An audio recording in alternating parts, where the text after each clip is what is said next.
പരിശുദ്ധ റസൂലുള്ളാഹി സ്വല്ലല്ലാഹു അലൈഹി വസല്ലമ തങ്ങൾ സഫാ പർവതത്തിന്റെ മുകളിൽ കയറി മക്കയിലുള്ള സർവ്വ വിശ്വാസികളെയും വിളിക്കുന്നുണ്ട്. എല്ലാ കുടുംബക്കാരെ, തറവാട്ടുകാരെ, അറബികളായ എല്ലാ ആളുകളെയും സഫാ പർവതത്തിന്റെ മുകളിൽ കയറി വിളിക്കുന്നുണ്ട് പരിശുദ്ധ റസൂലുള്ളാഹി സ്വല്ലല്ലാഹു അലൈഹി വസല്ലം. എന്തിനാ വിളിച്ചത്? ആ പർവതത്തിന്റെ മുകളിൽ കയറിയിട്ടാണ് അല്ലാഹുവിന്റെ ഹബീബ് ചോദിച്ചത്, ഈ പർവതത്തിന്റെ പിന്നിലൂടെ ഒരു സുസജ്ജമായ സൈന്യം, ഒരു പട്ടാളം നിങ്ങളെ ആക്രമിക്കാൻ വരുന്നു എന്ന് പറഞ്ഞാൽ നിങ്ങളത് വിശ്വസിക്കുമോ? ഈ സ്റ്റേജിന്റെ പിന്നാലെ വലിയ ഒരു അക്രമി നിങ്ങൾ ആക്രമിക്കാൻ കാത്തിരിക്കുന്നുണ്ട് എന്ന് ഞാൻ പറഞ്ഞാൽ നിങ്ങളത് വിശ്വസിക്കുമോ?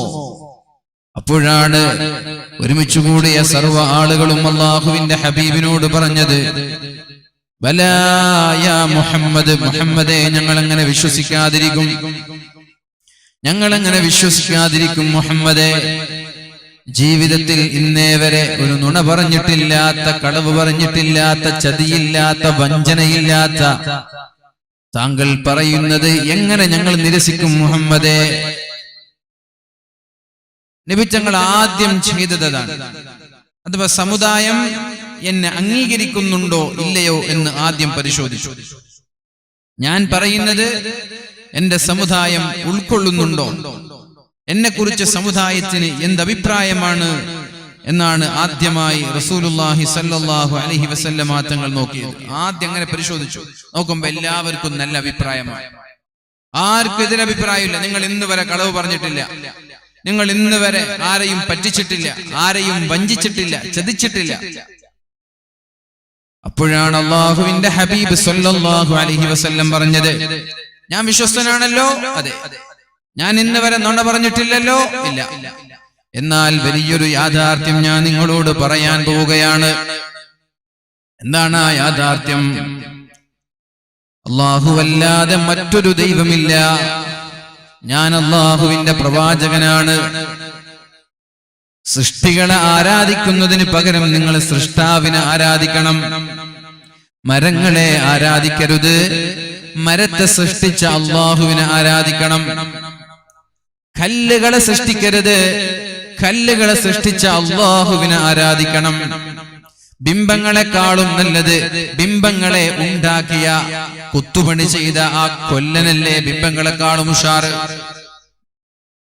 ബിംബങ്ങള് അതിനെന്താ കഴിയ?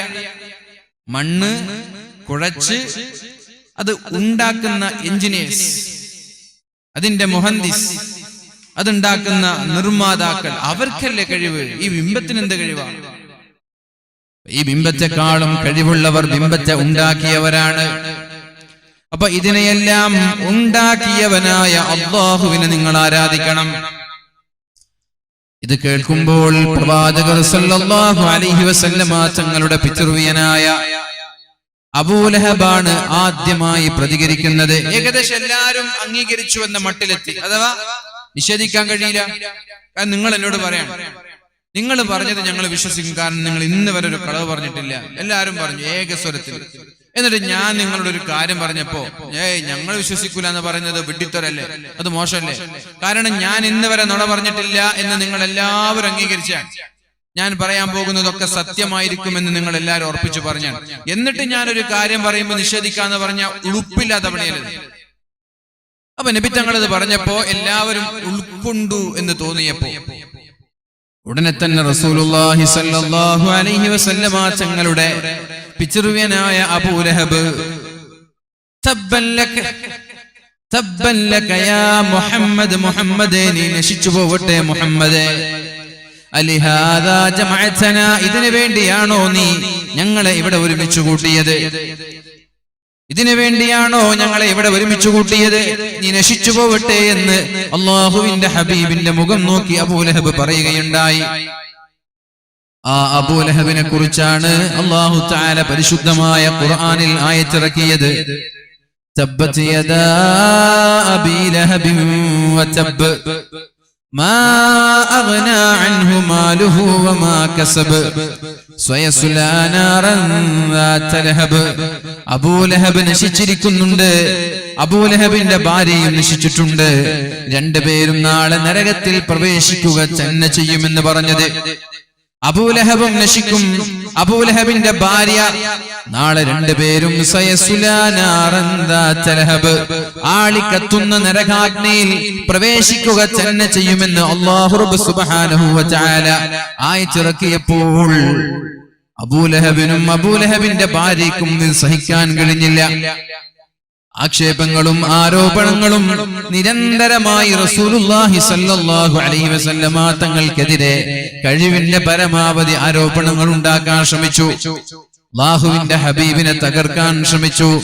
ഹബീബിന്റെ രണ്ട് പെൺമക്കളെ സ്വന്തം മക്കളോട് ത്വലാഖ് ചെല്ലാൻ പറഞ്ഞു. റസൂലുള്ളാഹി സ്വല്ലല്ലാഹു അലൈഹി വസല്ലമ തങ്ങളെ വധിക്കാൻ വേണ്ടി കല്ലുമായി അബൂലഹബിന്റെ ഭാര്യ ഉമ്മു ജമീൽ കടന്നു വരികയുണ്ടായി. ഇങ്ങനെയൊക്കെ സംഭവിച്ചു. ഈ ഒരു സൂറത്തുൽ മസദ്, ഈ സൂറത്തിനെ യുക്തിവാദികൾ പറയുന്നത് അതെന്തിനാ ഞങ്ങൾ ഇന്ന് ഓതുന്നത്? സൂറത്തുൽ മസദ് ഇന്നെന്തിനാ പാരായണം ചെയ്യുന്നത്? അത് 1400 വർഷങ്ങൾക്ക് മുമ്പ് നടന്ന കുടുംബ പ്രശ്നമാണ്. ഖുർആൻ കാലികമല്ല, ഖുർആൻ കാലികമല്ല. 1400 വർഷങ്ങൾക്ക് മുമ്പ് കഴിഞ്ഞുപോയ ഒരു കുടുംബ പ്രശ്നത്തെ 1400 വർഷങ്ങൾക്ക് ഇപ്പുറത്തുള്ള ഞങ്ങൾ എന്തിനാ പാരായണം ചെയ്യുന്നത്? അല്ലെ, ചോദിക്കുമ്പോ ചോദ്യത്തിൽ ഒരു ഭംഗിയുണ്ട്. തബ്ബത് യദാ അബീ ലഹബിൻ വതബ്, അബൂലഹബ് നശിച്ചു പോയിട്ടുണ്ട്. അതിപ്പോ നമ്മൾ ഓതിട്ട് എന്താ കാര്യം? തബ്ബത് യദാ അബീ ലഹബിൻ വതബ് മാ അഗ്നാ അൻഹു മാലുഹു വമാ കസബ്. അബൂലഹബിന് അവന്റെ സമ്പാദ്യങ്ങൾ ഉപകരിച്ചില്ല, പരിവാരങ്ങളോ അബൂലഹബിന്റെ ചങ്ങാതിമാരോ ആരും അബൂലഹബിന് ഉപകരിച്ചില്ല. തബ്ബത് യദാ അബീ ലഹബിൻ വതബ മാ അഗ്നാ അൻഹു മാലുഹു വമാ കസബ് സയസ്ലാ നാറൻ ദാത ലഹബ്. ആളിക്കത്തുന്ന നരകാഗ്നിയിൽ അബൂലഹബ് വംറഅതുഹു ഹമ്മാലത്തുൽ ഹതബ്. അതേപോലെ അബൂലഹബിന്റെ ഭാര്യയും പ്രവേശിക്കുക തന്നെ ചെയ്യും. ഇത് ഇപ്പോഴെന്തിനാ ഇത് നമ്മൾ ഓതുന്നത്? ഇത് ഓതിട്ട് എന്താ കാര്യം? 1400 വർഷങ്ങൾക്ക് മുമ്പ് നടന്നുപോയ ഏതൊരു കുടുംബ പ്രശ്നത്തെ ഇന്നെന്തിനാ ഓതുന്നത് എന്നൊരു ചോദ്യം യുക്തിവാദികൾ ചോദിക്കുന്നുണ്ട്. അബൂലഹബ് നശിച്ച അമ്മക്ക് എന്താ? ഈ ആയത്ത് വളരെ വലിയ അത്ഭുതമാണ്. യുക്തിവാദികളായ ആളുകൾക്ക് ഉത്തരം കിട്ടാത്ത ആയത്താണിത്. അവർക്ക് ഏറ്റവും വലിയ മറുപടി ഈ ആയത്തിലുണ്ട്. പരിശുദ്ധമായ ഇസ്ലാമിനെ തള്ളിപ്പറയുന്ന ഓരോ ആളുകൾക്കും ഇതിൽ ഒരുപാട് ദൃഷ്ടാന്തങ്ങളുണ്ട്. ചെറിയ 2-3 വരികളുള്ള ചെറിയ സൂറത്താണെങ്കിലും പരിശുദ്ധമായ ഖുർആനിൽ ഈ ഒരു ആയത്തെ, ഈ ഒരു സൂറത്തെ ഇറങ്ങിയിട്ടുള്ളൂവെങ്കിൽ അത് മതി ഖുർആനിന്റെ അമാനുഷികത തെളിയിക്കാൻ. കാരണമെന്തേ? ഈ സൂറത്തിലാണ് അള്ളാഹു അത്ഭുതം കാണിച്ചത്. എന്താണ് അത്ഭുതം എന്നറിയോ? അല്ലാഹു പറഞ്ഞു, അബൂലഹബും അബൂലഹബിന്റെ ഭാര്യയും അഷ്ഹദു അല്ലാ ഇലാഹ ഇല്ലല്ലാഹ് വ അഷ്ഹദു അന്ന മുഹമ്മദർ റസൂലുള്ളാഹ് എന്ന് പറയാൻ പോകുന്നില്ല. അബൂലഹബും അബൂലഹബിന്റെ ഭാര്യയും മരിക്കുന്നത് വരെ അഷ്ഹദു അല്ലാ ഇലാഹ ഇല്ലല്ലാഹ് വ അഷ്ഹദു അന്ന മുഹമ്മദർ റസൂലുള്ളാഹ് എന്ന് പറയൂല എന്നാ പറഞ്ഞു. ആരാണ് അബൂലഹബ്? അവസരം കിട്ടിയാൽ ഇസ്ലാമിനെ തകർക്കണമെന്ന് ആഗ്രഹിച്ച് നടക്കുന്നവനാണ്. അവസരം കിട്ടിയാൽ ഇസ്ലാമിനെ എങ്ങനെയെങ്കിലും നശിപ്പിക്കണമെന്ന് ആഗ്രഹിച്ച് നടക്കുന്നവനാണ് അബൂലഹബും ഭാര്യയും. ആ അബൂലഹബിനെയും അബൂലഹബിന്റെ ഭാര്യയെയും അല്ലാഹു വെല്ലുവിളിക്കുകയാണ്. നിങ്ങൾ രണ്ടുപേരും നിങ്ങളുടെ മരണം വരെ അഷ്ഹദു അല്ലാ ഇലാഹ ഇല്ലല്ലാഹ് വ അഷ്ഹദു അന്ന മുഹമ്മദർ റസൂലുള്ളാഹ് എന്ന് പറയൂല. അല്ലാഹ് പറഞ്ഞു, നിങ്ങൾ പറയൂല. എന്റെ ഇവർക്ക് അറബി അറിയില്ലേ? ഇവിടെ ഇല്ലെങ്കിൽ ഇവർക്ക് അറബി അറിയില്ലേ? ആ ആയത്ത് ഇറങ്ങുമ്പോ പടച്ചോനെ വെല്ലുവിളിക്കാൻ വേണ്ടിട്ട് ഒരു തവണ പറഞ്ഞിരുന്നെങ്കിൽ അന്ന് ഖുർആൻ ഫൈല്, ഇസ്ലാമും ഫൈല്. മനസ്സിലായോ? ഈ ആയത്ത് ഇറങ്ങുമ്പോ ഇത് കേട്ട സ്വാഭാവികം. എന്നോട് ഒരാൾ പറയാണ്, നിന്നെ പള്ളിയിൽ കയറാൻ ഞാൻ വിടൂല. ഞാൻ കേറിയ തോറ്റില്ലേ? എന്നോട് അങ്ങനെ പറഞ്ഞു, ഈ പള്ളിയിൽ കയറാൻ നിന്നെ വിടൂല, നോക്കണം എന്ന് പറഞ്ഞു. ഞാൻ കേറി, അയാൾ തോറ്റില്ലേ? അതേപോലെ അബൂലഹബിനോടും ഭാര്യയോടും പറഞ്ഞു, നിങ്ങൾക്ക് രണ്ടുപേർക്കും ഷഹാദത്ത് കലിമ ചൊല്ലാൻ കഴിയില്ല. അപ്പൊ ഇസ്ലാമിനെ തകർക്കാൻ ഒരൊറ്റ പണി ഉണ്ടായിരുന്നുള്ളൂ. രണ്ടുപേരും അശ്ഹദു അല്ലാ ഇലാഹ ഇല്ലല്ലാഹ് വ അശ്ഹദു അന്ന മുഹമ്മദ് റസൂലുള്ളാഹ്. നാവ് കൊണ്ട് പറഞ്ഞാൽ മതി, ഹൃദയം കൊണ്ട് പറയണ്ട. നാവ് കൊണ്ട് പറഞ്ഞാൽ ഖുർആനും പോയി, ഇസ്ലാമും പോയി. പക്ഷേ മരണം വരെ അബൂ ലഹബിന് പറയാൻ കഴിഞ്ഞില്ല. ഇത് അത്ഭുതമല്ലേ? നിങ്ങൾക്ക് ആലോചിക്കുമ്പോൾ അത്ഭുതമാണെന്ന് തോന്നുന്നുണ്ടോ? തോന്നിയാലൊന്ന് കൈപ്പൊക്കെ ഇത് അത്ഭുതമാണ്. അത് മതി. ഇത് വല്ലാത്ത അത്ഭുതമാണ് ഈ ആയത്ത്. ഞാൻ തന്നെ പലപ്പോഴും ഇത് ആലോചിക്കാറുണ്ട്. ഒരു തവണ എങ്ങാനും ഇത് പറഞ്ഞിരുന്നെങ്കിൽ അല്ലേ, മരിക്കുന്നതിന് മുമ്പ് ഒരു തവണ അബൂ ലഹബിന്റെ ഭാര്യയോ ഇത് പറഞ്ഞിരുന്നുവെങ്കിൽ പരിശുദ്ധമായ ഇസ്ലാം അതോടുകൂടി തകരുമായിരുന്നു. മുഅ്മിനീങ്ങളെ, സ്വഫാ പർവ്വതത്തിന്റെ മുകളിൽ കയറി അല്ലാഹുവിനെ കൊണ്ട് വിശ്വസിക്കണം എന്ന് പറഞ്ഞപ്പോൾ അബൂ ലഹബ് സബ്ബൻ ലക യാ മുഹമ്മദ്, മുഹമ്മദേ നീ നശിക്കട്ടെ എന്ന് പറഞ്ഞ് ഇറങ്ങി വന്നതാണ്. ആ അബൂ ലഹബിനോടാണ് അല്ലാഹു തആല ഈ ആയത്ത് ഇറക്കി പറഞ്ഞത്, അബൂ ലഹബേ, മുഹമ്മദ് അല്ല നശിക്കുന്നത് നീയാണ്. നീയും നിന്റെ ഭാര്യയും നാളെ നരകത്തിൽ പ്രവേശിക്കുക തന്നെ ചെയ്യുമെന്ന് പറഞ്ഞപ്പോ അബൂ ലഹബിന് ഈ ഒരു ആയത്ത് കൊണ്ട് ഇസ്ലാമിനെ തകർക്കാൻ കഴിയുമായിരുന്നു. അല്ലാഹുവിന്റെ വെല്ലുവിളിയാണ്. പക്ഷേ അബൂ ലഹബിന് മരണം വരെ അശ്ഹദു അല്ലാ ഇലാഹ ഇല്ലല്ലാഹ് എന്ന് പറയാൻ കഴിഞ്ഞില്ല. അബൂ ലഹബിന്റെ ഭാര്യയ്ക്കും കഴിഞ്ഞില്ല. ഈ ആയത്ത് തന്നെയാണ് യുക്തിവാദികൾക്കും അതുപോലെ നിരീശ്വരവാദികൾക്കും പരിശുദ്ധമായ ഇസ്ലാമിനെ വെല്ലുവിളിക്കുന്ന, പരിശുദ്ധമായ ഖുർആനിനെ വെല്ലുവിളിക്കുന്ന എല്ലാ മതം വിട്ട പെണ്ണിനുമുള്ള ഏറ്റവും വലിയ മറുപടി ഈ പരിശുദ്ധമായ ആയത്ത് തന്നെയാണ്. മതം വിട്ട പെണ്ണായാലും അധ്യാപകരായാലും മാഷായാലും ടീച്ചർമാരായാലും അവർക്കൊക്കെയുള്ള മറുപടി ഈ പരിശുദ്ധമായ സൂറത്തുൽ മസദിലുണ്ട്. ഒരു തവണ അർത്ഥം മനസ്സിലാക്കി വായിച്ചാൽ അതിന്റെ അത്ഭുതങ്ങളകത്തേക്ക് കയറും. ഇത് വല്ലാത്തൊരു അത്ഭുതമാണ് എന്ന് നമ്മൾക്ക് ഫീൽ ചെയ്യും. അതുകൊണ്ട് ഈ മഹത്തായ പ്രകാശത്തെ, ഈ മഹത്തായ വെളിച്ചത്തെ ഊതിക്കെടുത്താൻ ശ്രമിക്കണ്ട. ഇത് ഊതിയാൽ കെടുന്ന മതമല്ല. ഇത് കൊടുങ്കാറ്റുകൾ കൊണ്ട് കെട്ടുപോകുന്ന മതമല്ല. ഈ പരിശുദ്ധമായ ഇസ്ലാം ആരാണോ അല്ലാഹുവല്ലേ ഈ പരിശുദ്ധമായ ഇസ്ലാം നമ്മൾക്ക് പറഞ്ഞു തന്നത്. റളീതു ബില്ലാഹി റബ്ബൻ വബിൽ ഇസ്ലാമി ദീനൻ വബിമുഹമ്മദിൻ നബിയ്യാ. അല്ലാഹു തആലയാണ് ഈ പരിശുദ്ധമായ ഇസ്ലാം നമ്മൾക്ക് തന്നത്. ആ ഇസ്ലാമിനെ സംരക്ഷിക്കാനും അല്ലാഹുവിനറിയാം. അതുകൊണ്ട് ഏത് വെല്ലുവിളികൾ നേരിടേണ്ടി വന്നാലും അതിനെ പേടിച്ച് പിന്തിരിയേണ്ടവരല്ല മുസ്ലിം. വെല്ലുവിളികൾ വരുമ്പോൾ ഈമാൻ വർദ്ധിക്കേണ്ടവരാണ് നമ്മൾ. എന്തെങ്കിലും പ്രയാസങ്ങൾ ഉണ്ടാകുമ്പോൾ ഉടനെ തന്നെ ഹസ്ബുനല്ലാഹു വനിഅമൽ വകീൽ, അല്ലാഹുവേ നീ ഉണ്ടാകുമ്പോൾ ഞങ്ങൾക്ക് പിന്നെ ആരെയാണ് റബ്ബേ പേടി? നീ ഉണ്ടാകുമ്പോൾ ഞങ്ങൾക്ക് ആരെയാണ് പേടി? പരിശുദ്ധ റസൂലുള്ളാഹി സ്വല്ലല്ലാഹു അലൈഹി വസല്ലമ തങ്ങളടക്കമുള്ള പ്രഗൽഭരായ സ്വഹാബാക്കളോട് വലിയ ഒരു ശത്രുക്കളുടെ സൈന്യം ആക്രമിക്കാൻ വേണ്ടി കടന്നു വരുന്നുണ്ട് എന്ന മുന്നറിയിപ്പ് ഏതോ ഒരാൾ വന്ന് മഹാന്മാരായ പ്രവാചകനോടും സ്വഹാബാക്കളോടും പറഞ്ഞപ്പോൾ അവര് പറഞ്ഞ വാക്ക് പരിശുദ്ധ റസൂലുള്ളാഹി സ്വല്ലല്ലാഹു അലൈഹി വസല്ലമ തങ്ങൾ ഖുർആനിൽ പറയുന്നുണ്ട്. ആലു ഇംറാൻ സൂറത്ത്. അല്ലാഹു പറയാണ്, അല്ലദീന ഖാല ലഹുമുൻ നാസ്, ജനങ്ങൾ അവരോട് പറഞ്ഞു, ഇന്നന്നാസ ഖദ് ജമഉ ലക്കും, നിങ്ങൾ ആക്രമിക്കാൻ വേണ്ടി വലിയൊരു പട്ടാളം തയ്യാറായിട്ടുണ്ട്. നിങ്ങളെ നശിപ്പിക്കാൻ വേണ്ടി, നിങ്ങളോട് പടപൊരുതാൻ വേണ്ടി വലിയ ഒരു സൈന്യം തയ്യാറായിട്ടുണ്ട്. ഫഖ്ശൗഹും, അതുകൊണ്ട് അവരെ നിങ്ങൾ പേടിക്കണേ, അവരെ നിങ്ങൾ ഭയക്കണേ എന്ന് പറഞ്ഞപ്പോൾ പേടിച്ച് വിരണ്ടോടിയവരല്ല മഹാന്മാരായ സ്വഹാബാക്കൾ. ഇനി പൗരത്വമില്ലായാലും NC/NRC ആയാലും അതേപോലെ ഖാബായാലും എന്തായാലും നമ്മൾ ആലോചിക്കേണ്ട ഒരു വിഷയമുണ്ട്. ആരെങ്കിലും പടക്കം പൊട്ടിക്കുമ്പോൾ പേടിക്കേണ്ടവരല്ല നമ്മൾ. ഇതിനേക്കാളും വലിയ വെല്ലുവിളികൾ നമ്മുടെ ജീവിതത്തിൽ മഹാന്മാരായ സ്വഹാബാക്കൾ നേരിട്ടിട്ടുണ്ട്. നമ്മുടെ പൂർവസൂരികളായ പ്രവാചകന്മാരും അതേപോലെ മഹാന്മാരായ സ്വഹാബാക്കളും നേരിട്ടിട്ടുണ്ട്. പക്ഷെ എവിടെയൊക്കെ പ്രതിസന്ധി ഉണ്ടായോ ആ പ്രതിസന്ധിയുടെ തൊട്ടുപിന്നാലെ മഹാവിജയമാണ് ഓരോ പ്രതിസന്ധിയുടെയും തൊട്ടുപിന്നാലെ ഉണ്ടായത്. പക്ഷേ പ്രതിസന്ധികളെ ക്ഷമയോടെ തരണം ചെയ്യാൻ നമ്മൾക്ക് കഴിയണം. അല്ലാഹു റബ്ബ് സുബ്ഹാനഹു വ തആല തൗഫീഖ് നൽകട്ടെ. അപ്പൊ ഇവിടെ പറയുന്നത് അല്ലദീന ഖാല ലഹുമുൻ നാസ്, ജനങ്ങൾ അവരോട് പറഞ്ഞു, ഇന്നന്നാസ ഖദ് ജമഉ ലക്കും, നിങ്ങളെ ആക്രമിക്കാൻ വേണ്ടി വലിയൊരു സൈന്യം തയ്യാറായിട്ടുണ്ട്.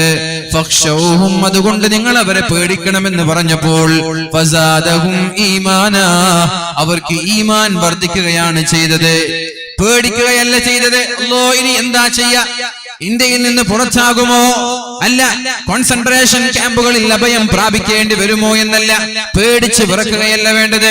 ഫസാദഹും ഈമാനാ, അവർക്ക് ഈമാൻ വർദ്ധിക്കുകയാണ് വേണ്ടത്. നമ്മുടെ ഈമാൻ വർദ്ധിക്കുകയാണ് വേണ്ടത്. എന്നിട്ട് അവർ പറഞ്ഞു, വഖാലൂ ഹസ്ബുനല്ലാഹു വനിഅമൽ വകീൽ, അല്ലാഹുവേ നീ ഉണ്ടാകുമ്പോൾ ഞങ്ങൾക്ക് ആരെയാണ് റബ്ബേ പേടി? ഹസ്ബുനല്ലാഹ്, ഞങ്ങൾക്ക് നീ ഉണ്ടല്ലോ റബ്ബേ, വനിഅമൽ വകീൽ, നീ ഉണ്ടാകുമ്പോൾ ഞങ്ങൾക്ക് വേറെ ഒരാളെയും പേടിയില്ല. ഞങ്ങൾ ഞങ്ങളുടെ സമ്പാദ്യങ്ങളെ, ഞങ്ങളുടെ വീട്, ഞങ്ങളുടെ കുടുംബങ്ങളെ, ഞങ്ങളുടെ ദീനിനെ എല്ലാം ഞങ്ങൾ നിന്നെ പരമേൽപ്പിക്കുകയാണ് റബ്ബേ. ഏത് പ്രതിസന്ധി സമയത്തും ഏത് പ്രയാസങ്ങൾ വരുമ്പോഴും നമ്മുടെ വാക്കിലൂടെ കടന്നു വരേണ്ടത്, നമ്മുടെ നാവിലൂടെ കടന്നു വരേണ്ടത് ഹസ്ബുനല്ലാഹു വനിഅമൽ വകീൽ, ഹസ്ബുനല്ലാഹു വനിഅമൽ വകീൽ. ഇവര് വാക്ക് ചൊല്ലിയാൽ പിന്നെ നമ്മുടെ പ്രയാസങ്ങൾ അല്ലെങ്കിൽ നമ്മെ ബാധിക്കുന്ന ഒരു പ്രശ്നവും ഒരു പ്രയാസവും നമ്മെ തൊട്ടു തീണ്ടൂല എന്ന് തന്നെയാണ് പരിശുദ്ധ ഖുർആനും പരിശുദ്ധ ഹദീസും നമ്മോട് പഠിപ്പിക്കുന്നത്. ഹസ്ബുനല്ലാഹു വനിഅമൽ വകീൽ ഫഇദാ അസംത ഫതവക്കൽ അലല്ലാഹ് വമൻ യതവക്കൽ അലല്ലാഹി ഫഹുവ ഹസ്ബു. ആരെങ്കിലും ഒരാൾ അല്ലാഹുവിനെ പരമേൽപ്പിച്ചാൽ അയാളുടെ കൂടെ അല്ലാഹു ഉണ്ടാകുമെന്ന് പരിശുദ്ധ ഖുർആൻ നമ്മോട് പഠിപ്പിക്കുന്നുണ്ട്. സഹോദരിമാരായാലും സഹോദരന്മാരായാലും ചെറുപ്പക്കാരായാലും ചെറുപ്പക്കാരികളായാലും വമൻ യതവക്കൽ അലല്ലാഹ്, നിങ്ങൾ അല്ലാഹുവിനെ പരമേൽപ്പിക്കാൻ തയ്യാറായാൽ, ഏത് വിഷയവും അല്ലാഹുവിനെ ഏൽപ്പിക്കാൻ തയ്യാറായാൽ, വലിയ ഒരു പ്രതിസന്ധിയുടെ വാർത്ത കേട്ടു, ഹസ്ബുനല്ലാഹു വനിഅമൽ വകീൽ, വലിയ ഒരു പരീക്ഷണത്തിന്റെ കഥ കേട്ടു, ഹസ്ബുനല്ലാഹു വനിഅമൽ വകീൽ, ഇങ്ങനെ അല്ലാഹുവിനെ പരമേൽപ്പിക്കാൻ തയ്യാറായാൽ ഫഹുവ ഹസ്ബു, നിങ്ങളുടെ ഉത്തരവാദിത്തങ്ങൾ അല്ലാഹു ഏറ്റെടുക്കുമെന്ന് പരിശുദ്ധ ഖുർആനാണ് നമ്മൾക്ക് വാക്ക് നൽകിയത്. പരിശുദ്ധ ഖുർആനാണ് നമ്മൾക്ക് സന്തോഷ വാർത്ത നൽകിയത്. അതുകൊണ്ട് ഇവിടെ ഇരിക്കുന്ന എന്റെ പ്രിയപ്പെട്ട സഹോദരങ്ങളോട് സഹോദരിമാരോട് പറയാനുള്ളത്, അല്ലാഹു റബ്ബ് സുബ്ഹാനഹു വ തആല വാക്ക് നൽകിയാൽ വാക്ക് പൂർത്തീകരിക്കുന്നവനാണ്. അല്ലാഹു ഒരു വാക്ക് നൽകിയാൽ വാക്ക് പൂർത്തീകരിക്കും. ربنا وآتنا ما بعثتنا على رسلك ولا تخزنا يوم القيامة إنك لا تخلف الميعاد. അല്ലാഹുവേ ഞങ്ങൾക്ക് നീ നൽകിയ വാഗ്ദാനം നീ പൂർത്തീകരിച്ച് നൽകണേ അല്ലാഹ്. റബ്ബനാ വആതിനാ മാ വഅദ്തനാ അലാ റുസുലിക്, അല്ലാഹുവേ നിന്റെ പ്രവാചകന്റെ മേൽ പ്രവാചകനോട് നീ നൽകിയ വാഗ്ദാനം നീ പൂർത്തീകരിച്ചു കൊടുക്കണേ അല്ലാഹ്. കാരണം ഇന്നക ലാ തുഖ്ലിഫുൽ മിആദ്, നീ ഒരു വാക്ക് നൽകിയാൽ ആ വാക്ക് ലംഘിക്കാത്തവനാണ് നീ, ആ വാക്ക് പൂർത്തീകരിക്കുന്നവനാണ് നീ. ആ അല്ലാഹുവിന്റെ വാക്കാണ് നമ്മൾ ഇവിടെ പാരായണം ചെയ്തത്. അല്ലാഹു ഒരു വാക്ക് നൽകിയാൽ ഒരു സൗണ്ട് കുറക്കോ, അല്ലാഹു ഒരു വാക്ക് നൽകിയാൽ ആ വാക്ക് വാക്കാണ് എന്ന് നമ്മൾ മനസ്സിലാക്കണം. അത് അല്ലാഹു ഒരിക്കലും ലംഘിക്കുകയോ ആ വാക്കിൽ അല്ലാഹു ഒരിക്കലും പൂർത്തീകരിക്കാതിരിക്കുകയോ ചെയ്യില്ല. ആ റബ്ബിന്റെ വാക്ക് വിശ്വസിക്കുന്നവരാവണം നമ്മൾ. ആ അല്ലാഹു ആണ് പറയുന്നത് ഹസ്ബുനല്ലാഹു വനിഅമൽ വകീൽ എന്ന് നിങ്ങൾ പറയാൻ തയ്യാറായാൽ നിങ്ങളുടെ ഉത്തരവാദിത്വം ഞാൻ ഏറ്റെടുത്തോളാം. നിങ്ങളുടെ ഉത്തരവാദിത്വം ഞാൻ ഏറ്റെടുത്തോളാം. വീട്ടിൽ നിന്ന് പുറത്തിറങ്ങുന്ന ഒരാൾ ബിസ്മില്ലാഹി തവക്കൽതു അലല്ലാഹ് വലാ ഹൗല വലാ ഖുവത ഇല്ലാ ബില്ലാഹ് اللهم إني أعوذ بك أن أضل أو أضل أو أزل أو أزل أو أظلم أو أظلم أو أجهل أو يجهل علي എന്ന ദിക്ർ ചൊല്ലി വീട്ടിൽ നിന്നൊരാൾ പുറത്തിറങ്ങിയാൽ തിരിച്ചു വരുന്നത് വരെ അയാളുടെ ഉത്തരവാദിത്വം ഞാൻ ഏറ്റെടുക്കുമെന്ന് അല്ലാഹു തആല പരിശുദ്ധ റസൂലുള്ളാഹി സ്വല്ലല്ലാഹു അലൈഹി വസല്ലമ തങ്ങളിലൂടെ നമ്മൾക്ക് പഠിപ്പിച്ചു തരുന്നുണ്ട്. അപ്പൊ മുഅ്മിനീങ്ങളായ സത്യവിശ്വാസികളായ നമ്മെ സംബന്ധിച്ചിടത്തോളം എല്ലാ വിഷയങ്ങളും അല്ലാഹുവിനെ ബരമേൽപ്പിക്കാൻ നമ്മൾ തയ്യാറാവണം. നിങ്ങൾ ഓർക്കുന്നുണ്ടോ, പരിശുദ്ധ ഇസ്ലാമിൽ വിശ്വസിച്ചതിന്റെ പേരിൽ മഹാന്മാരായ സ്വഹാബാക്കളെ മദീനയിൽ നിന്ന് ഇറക്കി വിടുന്നൊരു രംഗമുണ്ട്, മക്കയിൽ നിന്ന് ഇറക്കി വിടുന്നൊരു രംഗമുണ്ട്. ലാ ഇലാഹ ഇല്ലല്ലാഹ് മുഹമ്മദുർ റസൂലുള്ളാഹ് എന്നുച്ചരിച്ചതിന്റെ പേരിൽ, ഇത് പറഞ്ഞതിന്റെ പേരിൽ പരിശുദ്ധമായ മക്കയിൽ നിന്ന്, ജനിച്ച നാട്ടിൽ നിന്ന് അള്ളാഹുവിന്റെ ഹബീബിനെയും മഹാന്മാരായ സ്വഹാബാക്കളെയും ഇറക്കി വിടുന്നുണ്ട്. മുഅ്മിനീങ്ങളെ, ആദ്യമായി മക്ക വിട്ടുപോയത് മഹാനായ ജഅഫർ റളിയല്ലാഹു അൻഹുവാണ്. മഹാനായ ജഅഫർ റളിയല്ലാഹു അൻഹുവാണ് ആദ്യമായി മക്ക വിട്ടുപോയത്. ജഅഫർ തങ്ങളുടെ കൂടെ ഒരുപാട് മുസ്ലിമീങ്ങളായ സ്ത്രീകളുണ്ട്, പുരുഷന്മാരുണ്ട്. അവരെല്ലാവരും നേരെ പോയത് ഹബ്ശീനിയിലേക്കാണ്. അവിടെയുണ്ട് ഒരു നജ്ജാശി രാജാവ്. ആ നജ്ജാശി രാജാവിനോട് പറഞ്ഞു, ഞങ്ങൾ മക്കയിൽ നിന്ന് വരുന്നവരാണ്, മക്കയിൽ നിന്ന് ഞങ്ങളെ ഇറക്കി വിട്ടപ്പോൾ ഞങ്ങൾ നിങ്ങളുടെ നാട്ടിലേക്ക് വന്നത് നിങ്ങളെ കുറിച്ച് നല്ല അഭിപ്രായം പുറത്തുള്ളത് കൊണ്ടാണ്. അതുകൊണ്ട് നിങ്ങൾ ഞങ്ങളെ സ്വീകരിക്കണം, ഞങ്ങളെ തള്ളിപ്പറയരുത്, ഞങ്ങളെ ഇറക്കി വിടരുത്. വളരെ സന്തോഷത്തോടെ നജ്ജാശി രാജാവ് ഈ ആളുകളെ എല്ലാം സ്വീകരിച്ചിരുത്തുമ്പോഴാണ് മക്കയിൽ നിന്ന് 3 ആളുകൾ നജ്ജാശി രാജാവിന്റെ സമീപത്തേക്ക് പോയത്. എന്നിട്ട് നജ്ജാശി രാജാവിനോട് പറഞ്ഞതെന്താ? നജ്ജാശി രാജാവിനോട് പറഞ്ഞത്, ഈ മുസ്ലിമീങ്ങൾ മക്കയിലെ പ്രശ്നക്കാരാണ്, ഈ മുസ്ലിമീങ്ങൾ മക്കയിലെ പ്രശ്നക്കാരാണ്. അവിടെ നിന്ന് കുടുംബം കലക്കിയവരാണവർ, അവിടെ പ്രശ്നങ്ങൾ ഉണ്ടാക്കിയവർ, ഭിന്നിപ്പുണ്ടാക്കിയവർ. അതുകൊണ്ട് നിങ്ങളുടെ നാട്ടിൽ ഇവരെ താമസിപ്പിച്ചാൽ ഇവര് നിങ്ങളുടെ നാട്ടിലും അതേപോലെ ഭിന്നിപ്പുണ്ടാക്കും, ഞങ്ങളുടെ നാട്ടിലേക്ക് തന്നെ തിരിച്ചേക്കണമെന്ന് നജ്ജാശി രാജാവിനോട്, ഹബ്ശീനയിലെ നജ്ജാശി രാജാവിനോട് മക്കയിൽ നിന്ന് കടന്നു വന്ന 3 ആളുകൾ പറയുകയുണ്ടായി. അപ്പോഴാണ് നജ്ജാശി രാജാവ് മഹാനായ ജഅഫർ ഇബ്നു അബീ ത്വാലിബ് അടക്കമുള്ള പ്രഗൽഭരായ സ്വഹാബാക്കളെ വിളിച്ചു പറഞ്ഞത്, നിങ്ങളെ കുറിച്ച് ഇങ്ങനൊരു അഭിപ്രായമാണ് നിങ്ങളുടെ നാട്ടുകാർക്കുള്ളത്, ഇനി നിങ്ങൾക്ക് എന്താ പറയാനുള്ളത്? അപ്പോഴാണ് മഹാനായ ജഅഫർ ഇബ്നു അബീ ത്വാലിബ് റളിയല്ലാഹു അൻഹു പറഞ്ഞത്, എന്താണ് ഇസ്ലാം എന്ന് ഈ പ്രസംഗത്തിൽ നിന്ന് മനസ്സിലാകും. ഇസ്ലാം എന്താണെന്ന് ഈ ഒരു പ്രസംഗം ശ്രദ്ധിച്ചാൽ മനസ്സിലാവും. ഈ ഒരു പ്രസംഗം കേട്ടാൽ, ഈ ജഅഫർ ഇബ്നു അബീ ത്വാലിബ് റളിയല്ലാഹു അൻഹുവിന്റെ ചെറിയ ഹൃസ്വമായ ഈ ഭാഷണം കേട്ടാൽ ലോകത്തെ ആളുകൾക്ക് എന്താ ഇസ്ലാം എന്ന് മനസ്സിലാവും. അപ്പൊ ഇസ്ലാം എന്തെന്ന് ചോദിച്ചാൽ ഈ ഒരു പ്രസംഗം കേട്ട് അയച്ചു കൊടുത്താൽ മഹാനായ ജഅഫർ ഇബ്നു അബീ ത്വാലിബ് റളിയല്ലാഹു അൻഹു നജ്ജാശി രാജാവിന്റെ മുമ്പിൽ എണീറ്റ് നിൽക്കുകയാണ്. അദ്ദേഹത്തിന് ഇസ്ലാം എന്താണെന്നറിയില്ല, അദ്ദേഹത്തിന് ഇസ്ലാം എന്താണെന്നറിയില്ല. എന്താണ് ഇസ്ലാം എന്ന് പറഞ്ഞു കൊടുക്കുകയാണ്. അയ്യുഹൽ മലിക്, അല്ലയോ രാജാവേ, കുന്നാ ഖൗമൻ അഹ്ല ജാഹിലിയ, ഞങ്ങൾ ജാഹിലിയ കാലഘട്ടത്തിൽ വിവരമില്ലാത്ത, സംസ്കാരമില്ലാത്ത ഒരു കൂട്ടം ആളുകളായിരുന്നു. ജാഹിലിയ കാലഘട്ടത്തിലെ സംസ്കാരമില്ലാത്ത, വിവരമില്ലാത്ത ഒരു കൂട്ടം ആളുകളായിരുന്നു ഞങ്ങൾ. നഅബുദുൽ അസ്നാം, ബിംബങ്ങളെയാണ് ഞങ്ങൾ ആരാധിച്ചിരുന്നത്, കല്ലുകളെയാണ് ഞങ്ങൾ ആരാധിച്ചിരുന്നത്, മരങ്ങളെ, വൃക്ഷങ്ങളെ, സൂര്യനെ, വെള്ളത്തെ, ഇങ്ങനെ സൃഷ്ടികളെയാണ് ഞങ്ങൾ ആരാധിച്ചിരുന്നത്. വനഅകുലുൽ മൈത, ചത്തുപോയ ശവങ്ങളെ ഞങ്ങൾ തിന്നാറുണ്ടായിരുന്നു. വനഅതിൽ ഫവാഹിഷ്, ഞങ്ങൾ വ്യഭിചരിക്കാറുണ്ടായിരുന്നു. വനഖതഉൽ റഹാം, കുടുംബബന്ധം വിച്ഛേദിക്കാറുണ്ടായിരുന്നു.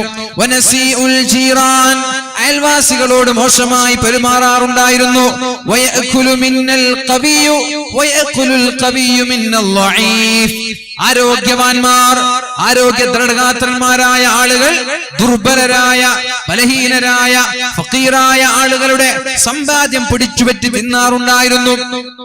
കയ്യൂക്കുള്ളവൻ കാര്യസ്ഥൻ എന്ന് പറഞ്ഞതുപോലെ, കയ്യൂക്കുള്ളവൻ കാര്യസ്ഥൻ എന്ന് പറഞ്ഞതുപോലെ ഞങ്ങളിൽ അംഗബലമുള്ളവൻ, കഴിവുള്ളവൻ, പവറുള്ളവൻ, ബലഹീനരായ ആളുകളുടെ സമ്പാദ്യങ്ങൾ അടിച്ചു മാറ്റാറുണ്ടായിരുന്നു. ഇങ്ങനെയൊക്കെ ജീവിച്ചിരിക്കുന്നതിനിടയിലാണ് ഞങ്ങളിലേക്ക് ഒരാൾ കടന്നു വരുന്നത്. അയാൾ 40 വർഷക്കാലം ഞങ്ങളുടെ കൂടെ ജീവിച്ചവരാണ്. 40 വർഷക്കാലം ഞങ്ങളുടെ കൂടെ ജീവിച്ചവരാണ് അയാൾ. എന്നു മാത്രമല്ല 40 വർഷത്തിനിടയിൽ ഒരു നുണ പോലും പറഞ്ഞത് ഞങ്ങൾക്ക് ആർക്കും അറിയില്ല. ഒരു പ്രശ്നമുണ്ടാക്കിയിട്ടില്ല. അദ്ദേഹത്തിന്റെ കുടുംബത്തെ അറിയാം, അദ്ദേഹത്തിന്റെ തറവാട് അറിയാം, അദ്ദേഹത്തിന്റെ സത്യസന്ധത അറിയാം, അദ്ദേഹത്തിന്റെ വിശ്വസ്തത അറിയാം. ഇതെല്ലാം ഞങ്ങൾക്കറിയാം. അങ്ങനെയുള്ള ഒരാളാണ് ഞങ്ങളോട് വന്ന് പറയുന്നത് ഞങ്ങൾ അല്ലാഹുവിനെ മാത്രമേ ആരാധിക്കാൻ പാടുള്ളൂ, ബിംബങ്ങളെയോ മരങ്ങളെയോ കല്ലുകളെയോ ആരാധിക്കാൻ പാടില്ല. അപ്പൊ ഞങ്ങൾക്ക് മനസ്സിലായി, ഒരു മരത്തെ ആരാധിക്കുന്നതിനേക്കാളും നല്ലത് മരത്തെ സൃഷ്ടിച്ച അല്ലാഹുവിനെ ആരാധിക്കലാണ്. അതേപോലെ കല്ലുകളെ ആരാധിക്കുന്നതിനേക്കാളും നല്ലത് കല്ലുകളെ സൃഷ്ടിച്ച അല്ലാഹുവിനെ ആരാധിക്കലാണ്. സൂര്യനെ ആരാധിക്കുന്നതിനേക്കാളും നല്ലത്, മൃഗത്തെ ആരാധിക്കുന്നതിനേക്കാളും നല്ലത് അതിനെയെല്ലാം സൃഷ്ടിച്ച സൃഷ്ടാവിനെ ആരാധിക്കലാണ്. അന്നു മുതൽ ഞങ്ങൾ ബിംബങ്ങളെ ആരാധിച്ചില്ല, അള്ളാഹുവിനെ ആരാധിച്ചു എന്നതാണോ ഞങ്ങൾ ചെയ്ത തെറ്റ്? ഒരാള് ബിംബത്തെ ആരാധിക്കുന്നു, മറ്റൊരാള് മരത്തെ ആരാധിക്കുന്നു, വേറെ ഒരാൾ അള്ളാഹുവിനെ ആരാധിക്കുന്നു. എന്താ തെറ്റാണോ? ഇയാൾക്ക് ബിംബത്തെ ആരാധിക്കാൻ സ്വാതന്ത്ര്യമുള്ളതുപോലെ മറ്റൊരാൾക്ക് മൃഗത്തെ ആരാധിക്കാൻ സ്വാതന്ത്ര്യമുള്ളതുപോലെ അപ്പുറത്തുള്ള ആൾക്ക് അള്ളാഹുവിനെ ആരാധിക്കാൻ സ്വാതന്ത്ര്യമില്ലേ? നീ എന്താടാ ബിംബത്തെ ആരാധിക്കുന്നു ചോദിച്ചു അടിച്ചോ? ഇല്ല. നീ എന്താടാ മൃഗത്തെ ആരാധിക്കുന്നു ചോദിച്ചു അടിച്ചോ? ഇല്ല. പിന്നെന്തിനാണ് ഇയാൾ അള്ളാഹുവിനെ ആരാധിക്കുന്ന ഒരാൾ അടിക്കാൻ പോകുന്നത്? ബിംബത്തെ ആരാധിക്കുന്ന ഒരാൾക്ക് നീ ബിംബത്തെ ആരാധിക്കരുത് എന്ന് പറഞ്ഞ് അടിക്കാൻ നിന്നാൽ നീ അള്ളാഹുവിനെയും ആരാധിക്കണ്ട എന്ന് പറഞ്ഞ് തിരിച്ചടിക്കാം. പക്ഷെ അങ്ങനെ ഉണ്ടായിട്ടില്ല. നീ എന്തിനാ ബിംബത്തെ ആരാധിക്കുന്നത് ചോദിച്ചിട്ടില്ല. അള്ളാഹുവിനെ ആരാധിക്കണമെന്ന് പറഞ്ഞപ്പോൾ കഴിയുമെങ്കിൽ സ്വീകരിക്കുക, അല്ലെങ്കിൽ തള്ളിക്കളയുക. കല്ലുകളെ ബിംബങ്ങളെ ആരാധിക്കുന്ന ആളുകൾക്ക് സ്വാതന്ത്ര്യമുള്ളതുപോലെ അള്ളാഹുവിനെ ആരാധിക്കാൻ ഞങ്ങൾക്കും സ്വാതന്ത്ര്യമില്ലേ? ചോദ്യം വളരെ പ്രസക്തമാണ്. പിന്നെ പറഞ്ഞു,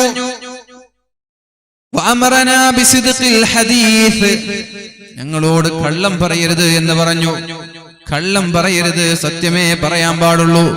അപ്പൊ കള്ളം പറയരുത്, സത്യമേ പറയാൻ പാടുള്ളൂ, അത് തെറ്റാണ്. ഇസ്ലാം വരുന്നതിന് മുമ്പ് അവരുടെ അവസ്ഥ, മുസ്ലിം ആകുന്നതിന് മുമ്പ് അവരുടെ അവസ്ഥ എന്താണ്? ഇസ്ലാം സ്വീകരിച്ചതിന് ശേഷം അവരുടെ അവസ്ഥ എന്താണ്? ഇസ്ലാം വരുന്നതിന് മുമ്പ് ഞങ്ങൾ കള്ളം പറയുമായിരുന്നു, മുസ്ലിമായപ്പോൾ ഞങ്ങൾ കളവ് നിർത്തി, അത് തെറ്റാണോ? മുസ്ലിമായപ്പോൾ ഞങ്ങൾ കളവ് നിർത്തുകയുണ്ടായി, അത് ഞങ്ങൾ ചെയ്ത തെറ്റാണോ? പിന്നെ പറഞ്ഞു,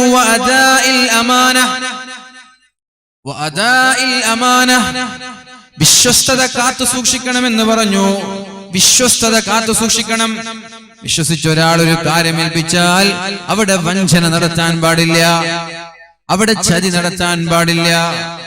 അഥവാ എന്തെങ്കിലും ഒരു കാര്യം ഞങ്ങൾ ഏൽപ്പിക്കുകയാണ്, മൊബൈൽ ഫോൺ ഏൽപ്പിച്ചു, വാത് കഴിയുന്നത് വരെ പിടിക്കണം, വാത് കഴിഞ്ഞ് തിരിച്ചു തരണം എന്ന് പറഞ്ഞാൽ വാത് കഴിയുമ്പോൾ തിരിച്ചു തരണം.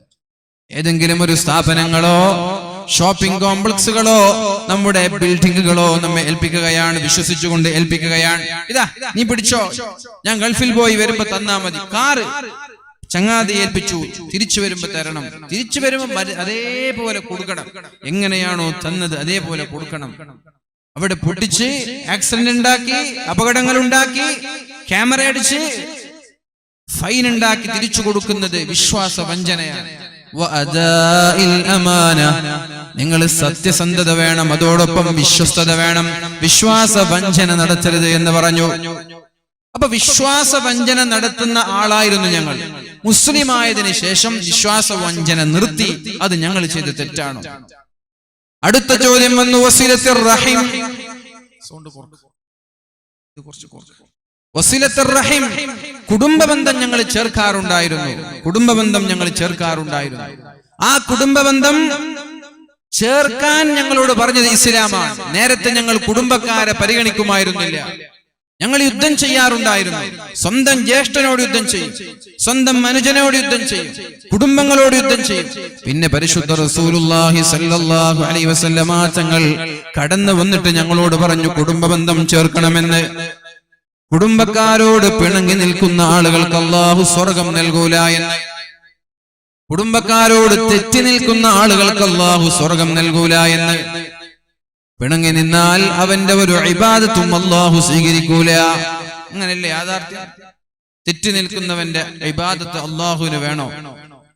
ചൊടിച്ചു നിൽക്കുന്ന ഒരാൾ ഖിയാമത്ത് നാൾ വരെ പള്ളിയിൽ ഇരുന്നിട്ട് സുജൂദിൽ കിടന്നാലും അയാളുടെ ഒരു അമലും അല്ലാഹു സ്വീകരിക്കൂല എന്നാണ്. കുടുംബക്കാരോട് പിണങ്ങി നിൽക്കുന്നവർ, അയൽവാസികളോട് പിണങ്ങി നിൽക്കുന്നവർ, നാട്ടുകാരോട് പിണങ്ങി നിൽക്കുന്നവർ, ചങ്ങാതിമാരോട് പിണങ്ങി നിൽക്കുന്നവർ, ആരോടായാലും പിണങ്ങി നിൽക്കുന്ന ആളുകൾ അവരുടെ ഒരു അമലും അല്ലാഹു സ്വീകരിക്കൂല. അവരെത്ര വലിയ ആബിദീങ്ങളാണെങ്കിലും ശരി, എത്ര വലിയ നിസ്കാരക്കാരാണെങ്കിലും ശരി, അവരുടെ ഒരു അമലും അല്ലാഹു സ്വീകരിക്കാൻ പോകുന്നില്ല എന്ന് പരിശുദ്ധ റസൂലുള്ളാഹി സ്വല്ലല്ലാഹു അലൈഹി വസല്ലം. അവർ ഇരിക്കുന്ന സദസ്സിലേക്ക് അല്ലാഹുവിന്റെ മലക്കുകൾ ഇറങ്ങുകയില്ല. അവരിരിക്കുന്ന സദസ്സിൽ അല്ലാഹുവിന്റെ മലക്കുകൾ ഇറങ്ങൂല. അവരിരിക്കുന്ന സദസ്സിൽ വെച്ച് ദുആ ചെയ്താൽ അല്ലാഹു തആല ദുആഇനെ സ്വീകരിക്കൂല എന്ന് മഹാന്മാരായ പണ്ഡിതന്മാർ നമ്മോട് പഠിപ്പിക്കുന്നുണ്ട്. മഹാനായ അബൂ ഹുറൈറ റളിയല്ലാഹു അൻഹു അടക്കമുള്ള പ്രഗൽഭരായ സ്വഹാബാക്കൾ പറയുന്നുണ്ട്, പിണങ്ങി നിൽക്കുന്ന ഒരാൾ ഒരു സദസ്സിലുണ്ടെങ്കിൽ ആ സദസ്സിന്റെ പ്രാർത്ഥനയെ അല്ലാഹു സ്വീകരിക്കുകയില്ല. ഈ സദസ്സിലേക്ക് എത്ര പേരുണ്ടാവും? പെണ്ണുങ്ങളായി ആണുങ്ങളായി എത്ര ആളുകൾ തെറ്റി നിൽക്കുന്നവരുണ്ടാവും. കുടുംബക്കാരോട് മിണ്ടാത്തവർ, കുടുംബക്കാരോട് സംസാരിക്കാത്തവർ, വർഷങ്ങളായി എന്റെ മയ്യിത്ത് പോലും കാണാൻ വരരുത് എന്ന് പറയുന്നവർ ഇഷ്ടം പോലെ ഉണ്ടാവില്ല. ഇങ്ങനെയൊക്കെ പിണങ്ങിയും തെറ്റിയും നിന്നിട്ടാണ് നമ്മൾ വരെ നിസ്കാരക്കാരായി നിസ്കാരത്തഴമ്പുമായി അള്ളാഹുവിനെ കാണാൻ പോകുന്നത്. പക്ഷേ അവന്റെ ഒരു അമലും അള്ളാഹു സ്വീകരിച്ചിട്ടില്ല. അവന്റെ ഒരു നിസ്കാരവും അല്ലാഹുവിന് വേണ്ട. അവന്റെ ഒരു സ്വതഖയും അല്ലാഹുവിന് വേണ്ട. നാളെ പാരത്രിക ലോകത്തേക്ക് അല്ലാഹുവിനെ കണ്ടുമുട്ടാൻ പോകുമ്പോൾ അല്ലാഹു തആല അവന്റെ ഒരു അമലും സ്വീകരിച്ചിട്ടുണ്ടാവൂല. എല്ലാ ആഴ്ചയും 2 തവണ അല്ലാഹുവിന്റെ മലക്കുകൾ ഭൂമി ലോകത്ത് നിന്ന് ആകാശത്തേക്ക് നന്മകൾ കൊണ്ടുപോകുന്നുണ്ട്. എല്ലാ ആളുകളുടെയും നന്മകളെ കൊണ്ടുപോകുന്നുണ്ട്. പക്ഷെ അവിടെ എത്തുമ്പോൾ അല്ലാഹു തആല ഓരോ ആളുകളുടെ അമലുകളുടെ കണക്കും എല്ലാ വ്യാഴാഴ്ചയും എല്ലാ തിങ്കളാഴ്ചയും അല്ലാഹു നോക്കും. നോക്കിയിട്ട് പടച്ചോനെ, ഈ 2 ആളുകൾ പിണങ്ങി നിൽക്കുന്നവരാണ്, 2 ആളുകൾ തെറ്റി നിൽക്കുന്നവരാണ്, അതുകൊണ്ട് എന്ത് ചെയ്യണം? മാറ്റി വെക്കുന്നവർ, അത് വേണ്ട, മാറ്റി. തെറ്റി നിൽക്കുന്നവരുടെ ഒരു അമലും എനിക്ക് വേണ്ട എന്നാണ് അല്ലാഹു പറയുന്നത്. പിണങ്ങി നിൽക്കുന്നവരുടെ ഒരാളുടെ അമലും എനിക്ക് വേണ്ട എന്നാണ് അല്ലാഹു പറയുന്നത്. പിണങ്ങി നിൽക്കുന്ന സ്വഭാവക്കാരായിരുന്നു ഞങ്ങൾ, കുടുംബക്കാരുമായി തെറ്റി നിൽക്കുന്ന ആളുകളായിരുന്നു ഞങ്ങൾ. ഞങ്ങളോട് പറഞ്ഞു, കുടുംബക്കാരുമായി ചൊടിച്ചു നിൽക്കരുത്, കുടുംബബന്ധം വിച്ഛേദിക്കരുത്, കുടുംബക്കാരുമായി പിണങ്ങരുത്. അതോടുകൂടി ഞങ്ങൾ കുടുംബക്കാരോട് വളരെ സ്നേഹത്തോടെ പെരുമാറാൻ തുടങ്ങി, വളരെ സ്നേഹത്തോടെ പെരുമാറാൻ തുടങ്ങി. ഇതാണോ ഞങ്ങൾ ചെയ്ത തെറ്റ്? കുടുംബക്കാരോട് തെറ്റി നിൽക്കുന്ന ഞങ്ങൾ കുടുംബക്കാരുമായിട്ടുള്ള പിണക്കം മാറി സലാം പറഞ്ഞു സംസാരിച്ചു, അത് ഞങ്ങൾ ചെയ്ത തെറ്റാണോ? പിന്നെ പറഞ്ഞു, രാജാവേ വഹസ്നിൽ ജിവാർ, ഞങ്ങളോട് പറഞ്ഞു അയൽവാസികളോട് മാന്യമായി പെരുമാറണം, അയൽവാസികളോട് മോശമായി പെരുമാറരുതേ, അയൽവാസികളോട് മാന്യമായി പെരുമാറണമെന്ന് ഞങ്ങളോട് പറഞ്ഞു. അന്നു മുതൽ അയൽവാസികളോട് ഞങ്ങൾ മാന്യമായി പെരുമാറാൻ തുടങ്ങി. അവരോട് ഞങ്ങൾ പിണങ്ങൂല, അവരെ നമ്മൾ എതിർക്കൂല, അവരോട് മോശമായി പെരുമാറൂല, ഒച്ചപ്പാടുണ്ടാക്കൂല, ബഹളമുണ്ടാക്കൂല, അവർക്കെതിരെ ഫിത്നയുണ്ടാക്കൂല, എല്ലാം നിർത്തി. അന്നു മുതൽ അയൽവാസികളോട് ഞങ്ങൾ മാന്യമായി പെരുമാറാൻ തുടങ്ങി.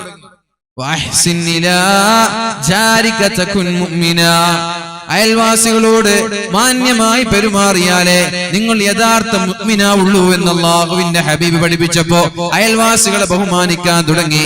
ഇതാണോ ഞങ്ങൾ ചെയ്ത തെറ്റ്? വനഹാനാ അനിൽ ഫവാഹിഷ്, ഞങ്ങൾ വ്യഭിചരിക്കാറുണ്ടായിരുന്നു, വ്യഭിചരിക്കും. പെണ്ണിനോട് താല്പര്യം തോന്നിയാൽ അവളെയും കൂട്ടി കിടപ്പറ പങ്കിടാൻ ഞങ്ങൾക്കൊരു മടിയുമില്ല. അത് ആരുടെ മകളായാലും ആരുടെ ഭാര്യയായാലും ആരുടെ സഹോദരിയായാലും ആരോടെങ്കിലും വികാരം തോന്നിയാൽ ആരോടെങ്കിലും ഇഷ്ടം തോന്നിയാൽ അവരുമായി കിടപ്പറ പങ്കിടാൻ ഞങ്ങൾക്കൊരു മടിയും ഉണ്ടായിട്ടില്ല. നബി തങ്ങളുടെ അടുത്തേക്ക് ഒരാൾ വന്നത്, നബിയെ, ഞാൻ മുസ്ലിം ആവാം, പക്ഷേ എനിക്ക് വ്യഭിചരിക്കാൻ അവസരം തരണം. മുസ്ലിം ആവാം, മുസ്ലിം ആയതിനു ശേഷം വ്യഭിചാരം ഹറാമാണെന്ന് എന്നോട് പറയരുത്, അതെനിക്ക് മാറ്റി നിർത്താൻ പറ്റൂല, വ്യഭിചാരം എന്റെ വീക്ക്നെസ് ആണ്. ആയിക്കോട്ടെ, അയാൾ മുസ്ലിമായി. പിന്നെയാണ് അല്ലാഹുവിന്റെ ഹബീബ് അയാളോട് ചോദിച്ചത്, നിന്റെ ഉമ്മയെ മറ്റൊരാള് വ്യഭിചരിക്കുന്നത്, നിന്റെ സഹോദരിയെ മറ്റൊരാള് വ്യഭിചരിക്കുന്നത്, നിന്റെ ഭാര്യയെ മറ്റൊരാള് വ്യഭിചരിക്കുന്നത്, നിന്റെ മക്കളെ മറ്റൊരാള് വ്യഭിചരിക്കുന്നത് നിനക്ക് ഇഷ്ടമാണോ? അല്ല.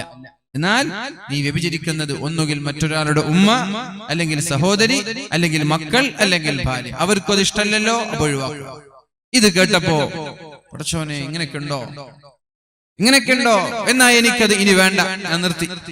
എനിക്ക് ഏറ്റവും വെറുപ്പുള്ള കാര്യമായി വ്യഭിചാരം മാറി എന്ന് പറഞ്ഞയാൾ തിരിച്ചുപോയി. എനിക്ക് വ്യഭിചാരത്തിന് മാത്രം എക്സ്ക്യൂസ് തരണം, അതിന് മാത്രം നിങ്ങൾ സ്ട്രിക്റ്റ് ആക്കരുത്.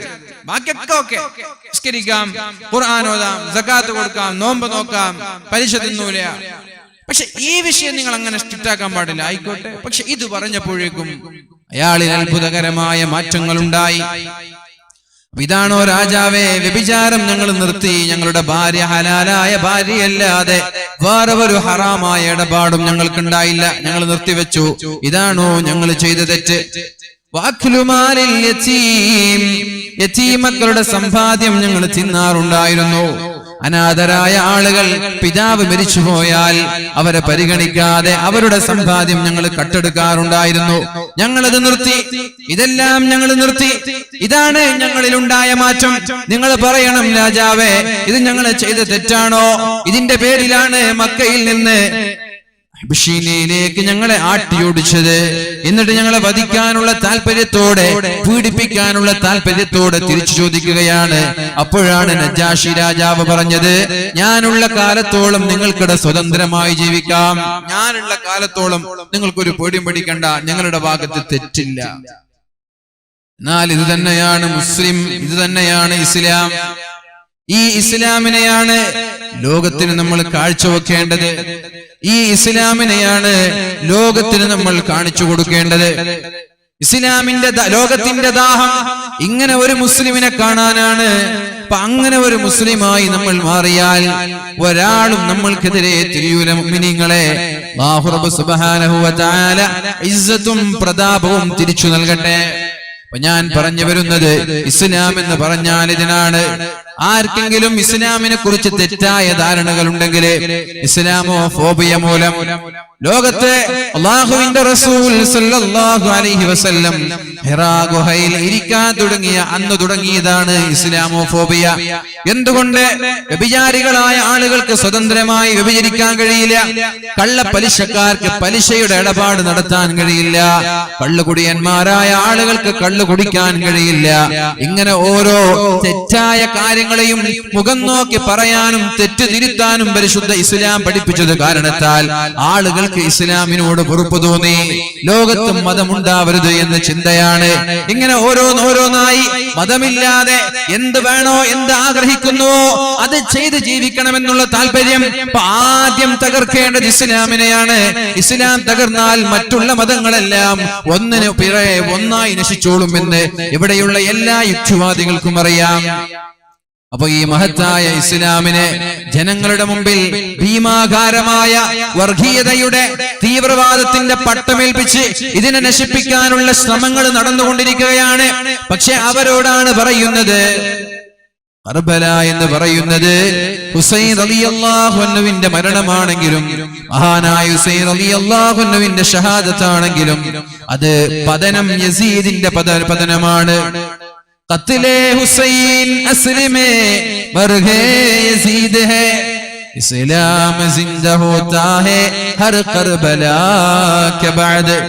ലോകത്ത് എത്ര കർബല നടന്നാലും ഇസ്ലാം വളരുകയല്ലാതെ തളർന്നു പോവില്ല. അങ്ങനെയാണ് പറഞ്ഞത്. മഹാനായ ഹുസൈൻ റളിയല്ലാഹു അൻഹു അടക്കമുള്ള അല്ലാഹുവിന്റെ ഹബീബിന്റെ എല്ലാ കുടുംബങ്ങളെയും അവർ വധിച്ചു കളഞ്ഞു. അല്ലാഹുവിന്റെ ഹബീബിന്റെ എല്ലാ കുടുംബങ്ങളെയും വധിച്ചു കളഞ്ഞു. രോഗിയായ മഹാനായ അലിയും സൈനുൽ ആബിദീൻ തങ്ങളൊഴികെ, ഒരാളൊഴികെ യുദ്ധത്തിൽ പങ്കെടുക്കാത്ത അല്ലാഹുവിന്റെ മക്കളിൽ ഒരാളൊഴികെ, പൗത്രന്മാരിൽ ഒരാളൊഴികെ, നബി തങ്ങളുടെ കുടുംബം അഹ്ലു ബൈത്ത്, ഫാത്തിമ ബീവിയുടെ മക്കൾ ഹസൻ ഹുസൈൻ റളിയല്ലാഹു അൻഹുവിന്റെ എല്ലാ മക്കളെയും കർബലയിൽ വെച്ച് കഴുത്തുറുത്തു കൊല്ലുകയുണ്ടായി. ആകെ വാക്കിയാധാര യുദ്ധത്തിന് പോവാതെ രോഗിയായി കിടക്കുന്ന മഹാനായ സൈനുൽ ആബിദീൻ തങ്ങളാണ് ബാക്കിയായത്. മറ്റുള്ള എല്ലാ ആളുകളും കർബലയിൽ വെച്ച് മരിച്ചുപോയി. അന്ന് വലിയ ഒരു കിംവദന്തി പരന്നു, ഇനി ഇസ്ലാമില്ല എന്ന്, ഇനി ഇസ്ലാം ഉണ്ടാവൂല, ഇസ്ലാം ഇതോടുകൂടി തകർന്നുപോയി എന്ന്. കാരണം അള്ളാഹുവിന്റെ ഹബീബിന്റെ കുടുംബം തീർന്നുപോയല്ലോ. ഒരാളല്ലേ ബാക്കിയുള്ളൂ, ബാക്കിയുള്ളവരെല്ലാം മരിച്ചുപോയി, ഷഹീദായി, രക്തസാക്ഷിയായി. ഇനി ഇസ്ലാം ഉണ്ടാവൂല എന്ന് പറഞ്ഞ സ്ഥലത്ത് നിന്നാണ് അത്ഭുതകരമായി ഇസ്ലാം വളർന്നു പന്തലിച്ചത്. അത്ഭുതകരമായി ഇസ്ലാം വളർന്നു പന്തലിച്ചത്. ഖത്ലേ ഹുസൈൻ അസ്ലമേ മർഹേ യസീദ് ഹേ. സത്യത്തിൽ മഹാനായ ഹുസൈൻ റളിയല്ലാഹു അൻഹുവിന്റെ കൊലപാതകം, ഇസ്ലാം മഹാനായ ഹുസൈൻ റളിയല്ലാഹു അൻഹുവിന്റെ ഷഹാദത്ത്, അത് യസീദിന്റെ മരണമാണ്. കാരണം ഇസ്ലാം തകരുകയല്ല, അതിനുശേഷം ഇസ്ലാം വളരുകയാണ് ചെയ്തത്. ലോകത്ത് ഇസ്ലാമിന്റെ ചരിത്രം എവിടെ നോക്കിയാലും തുർക്കിയിൽ ഒരുപാട് കാലം ഒട്ടോമൻ എംപയർ ഉണ്ടായിരുന്നു. അവിടെ വളരെ മനോഹരമായ ഇസ്ലാമിക രാജ്യമുണ്ടായിരുന്നു. ആ ഇസ്ലാമിക രാജ്യത്തിലേക്കാണ് അത്താതുർക്ക് കടന്നു വരുന്നത്. അത്താതുർക്ക് അവിടെ ബാങ്ക് കൊടുക്കാൻ വിട്ടില്ല, നിസ്കരിക്കാൻ വിട്ടില്ല. ഇസ്ലാമിന്റെ പരസ്യമായ സർവ്വ അടയാളങ്ങളെയും എടുത്തു കളഞ്ഞു. ഹിജാബ് ധരിക്കാൻ പാടില്ല, തൊപ്പി ധരിക്കാൻ പാടില്ല, പരസ്യമായി ബാങ്ക് വിളിക്കരുത്, പരസ്യമായി ഖുർആൻ ഓതരുത്. അങ്ങനെ മുസ്ലിം രാഷ്ട്രത്തിൽ വെച്ച് ഇസ്ലാമിന്റെ സർവ്വ അടയാളങ്ങളും തകർത്ത് തരിപ്പണമാക്കി.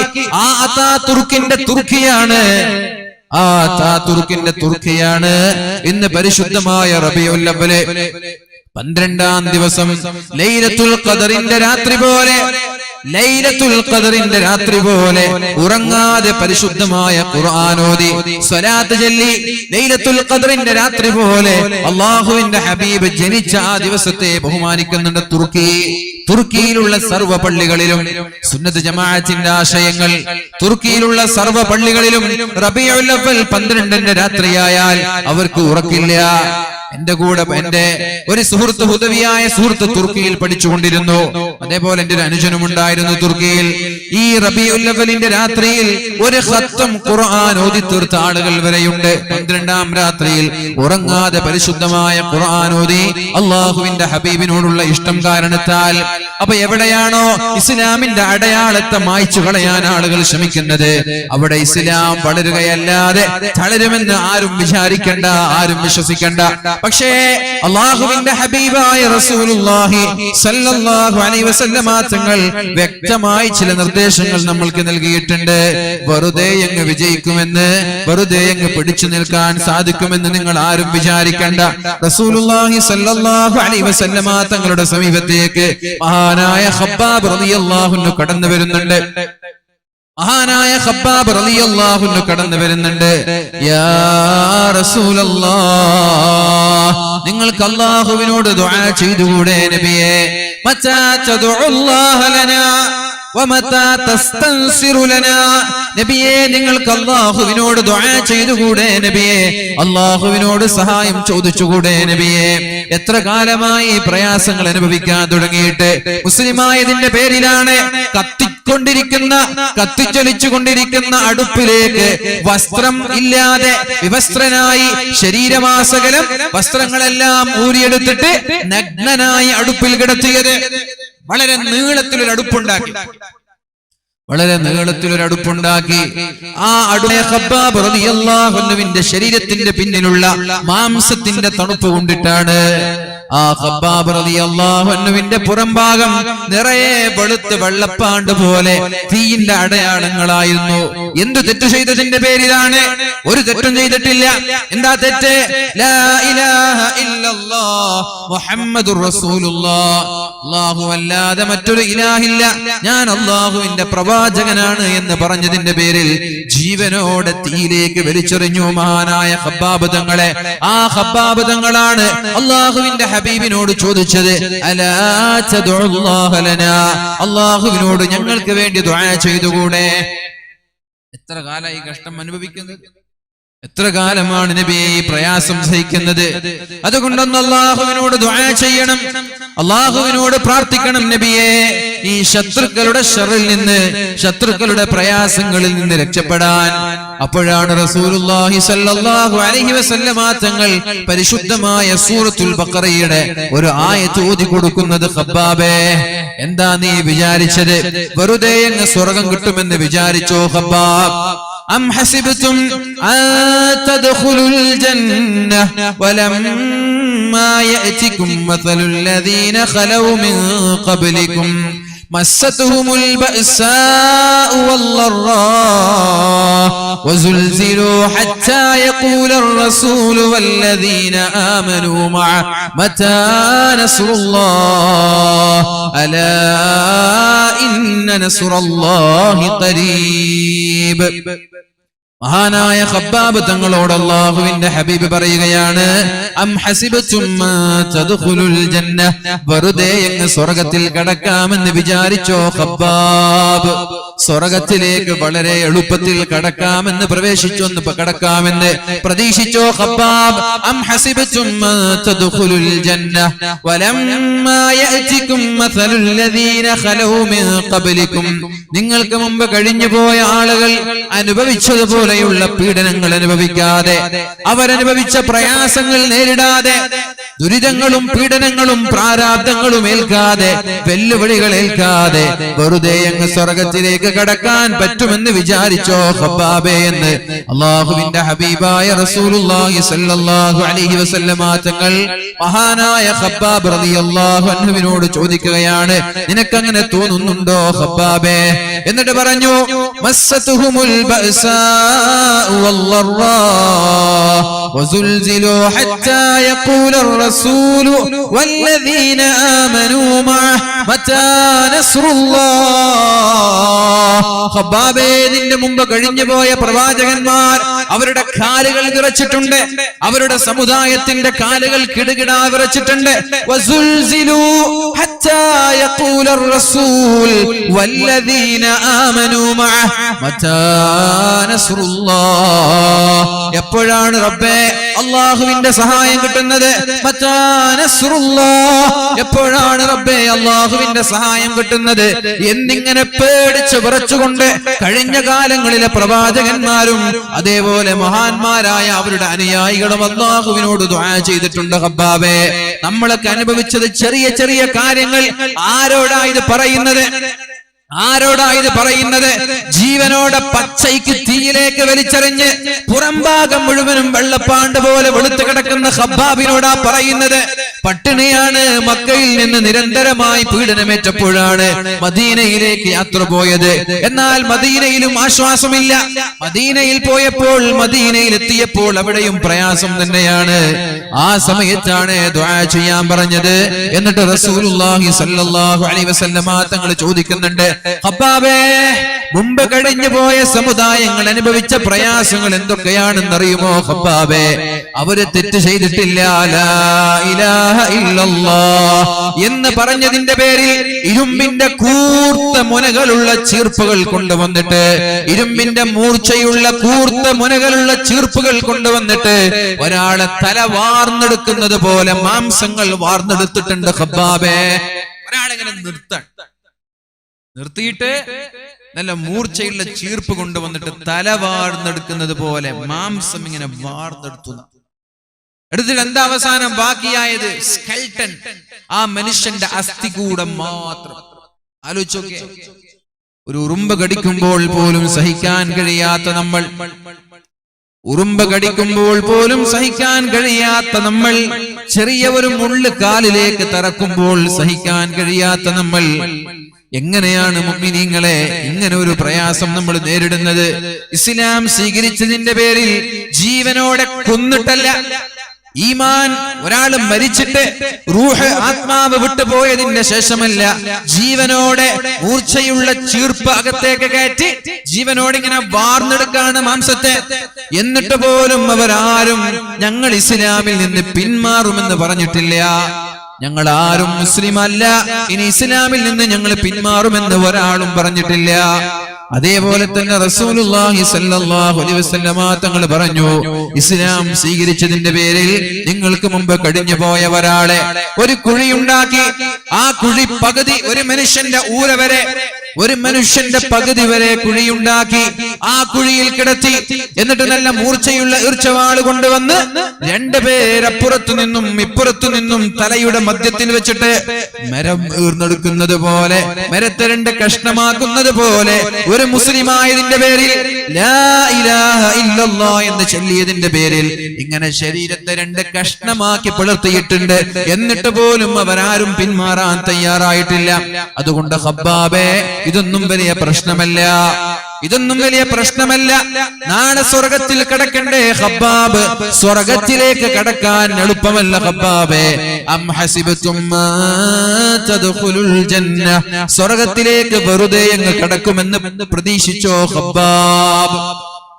വലമ്മാ യഅതികും മസലുൽ ലദീന ഖലൗ മിൻ ഖബ്ലികും, നിങ്ങൾക്ക് മുമ്പ് കഴിഞ്ഞു പോയ ആളുകൾ അനുഭവിച്ചതുപോലെയുള്ള പ്രയാസങ്ങൾ അനുഭവിക്കാതെ നിങ്ങൾ ആരും നാളെ സ്വർഗത്തിലെത്തുമെന്ന് പ്രതീക്ഷിക്കണ്ട. മസ്സതുഹുമുൽ ബഅസാഉ വല്ലറാ, വ്യഭിചാരത്തിനെതിരെ പ്രഭാഷണം നടത്തിയതിന്റെ പേരിലാണ് മഹാനായ സക്കരിയ നബി അലൈഹിസ്സലാമിനെ വധിച്ചു കളഞ്ഞത്. മഹാനായ യഹ്യാ നബി അലൈഹിസ്സലാമിനെ വധിച്ചു കളഞ്ഞത് വ്യഭിചാരത്തിനെതിരെ പ്രഭാഷണം നടത്തിയതിന്റെ പേരിൽ. വിചാരത്തിനെതിരെ പ്രഭാഷണം നടത്തിയതിന്റെ പേരിൽ വധിച്ചു കളഞ്ഞു. ആരാ പ്രശ്നം ഉണ്ടാക്കിയത്? നാട്ടിലെ വ്യഭിചാരി പെണ്ണുങ്ങളാണ് പ്രശ്നമുണ്ടാക്കിയത്. അവരുടെ ജോലി പോവാൻ, അവരുടെ വരുമാനം കുറയാൻ. അപ്പൊ വരുമാനം കുറയുമ്പോ ആരായാലും കുഴപ്പമുണ്ടാക്കും. മയക്കുമരുന്ന് പോലെയുള്ള കഞ്ചാവ് മാഫിയക്കെതിരെയൊക്കെ പ്രഭാഷണം നടത്തിയാൽ കുഴപ്പമുണ്ടാക്കും. എന്തുകൊണ്ട്? അവരുടെ വരുമാനം കുറയാണ്.